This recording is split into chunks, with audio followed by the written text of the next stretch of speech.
ഇന്നൊരു shopping video ആയാലോ?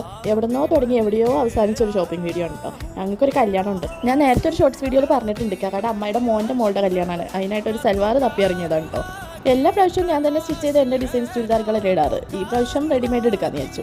എന്ത് ചെയ്യാനോ ഒന്നും അങ്ങോട്ട് സെറ്റായി കിട്ടിയില്ല കേട്ടോ. അതിൻ്റെ വിഷമമാണ് ഞാൻ. ആ വിഷമം തീർക്കാനായിട്ട് ജ്യൂസ് ബേയിൽ വന്ന് ഒരു ഷേക്കും ബർഗറും അങ്ങോട്ട് കഴിക്കാമെന്ന് വിചാരിച്ചു.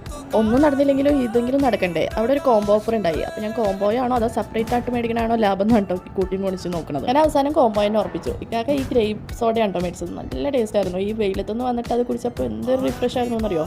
അങ്ങനെ അവിടുന്ന് ബർഗർ ഷേക്കൊക്കെ കുടിച്ച് വീട്ടിലേക്ക് തന്നെ പോകാമെന്ന് വിചാരിച്ചു. നല്ല ടയർഡായിരുന്നു കേട്ടോ, കാരണം അമ്മ അതിന് വെയിലായിരുന്നു. ജില്ലാ പീസിനെ ഉറക്കി കിടത്തിയിട്ടാണ് വന്നത്. അവർ ഇതുവരെ എണീച്ചിട്ടില്ല എന്ന് പറഞ്ഞപ്പോൾ ഒറ്റ ഷോപ്പിലും കൂടി കയറിയിട്ട് ഇഷ്ടപ്പെട്ടില്ലെങ്കിൽ എന്തായാലും വീട്ടിലേക്ക് തന്നെ പോകാൻ വിചാരിച്ചു. അവസാനം ഇവിടുന്ന് ഇഷ്ടപ്പെട്ട് 2-3 ഷോർട്ട് ലിസ്റ്റ് ചെയ്ത് വാരിക്കൂട്ടി ട്രയൽ ചെയ്യാൻ പോയി. ഈ ചുരിദാർ എനിക്ക് ലവ് അറ്റ് ഫസ്റ്റ് സൈറ്റ് ആയിരുന്നു, പക്ഷേ ഇട്ട് കഴിഞ്ഞപ്പോൾ ഒട്ടും ഇഷ്ടമായില്ല. ഇതും എനിക്ക് ഓൾമോസ്റ്റ് ഇഷ്ടമായതായിരുന്നു, പക്ഷേ അതും ഇഷ്ടമായില്ല. ഇത് തന്നെയായിരുന്നു അവസ്ഥ. ഇഷ്ടമായി, ട്രയൽ ചെയ്തും ഇഷ്ടമായില്ല. അങ്ങനെ അവിടുന്ന് ഞാൻ ആ നേക്ഡ് ട്രൂത്ത് മനസ്സിലാക്കി. എനിക്ക് ഇഷ്ടപ്പെട്ട ഒരു ഡ്രസ്സ് കിട്ടണമെങ്കിൽ തുണി എടുത്ത് തന്നെ തയ്ക്കണം. അങ്ങനെ എത്തിപ്പെട്ടതാണ് ഈ പരാഗില്. അവിടെയാണെങ്കിൽ മെറ്റീരിയലിന് ഓഫർ ഉണ്ടായി. ഇത് ഫൈനലൈസ് ചെയ്തു.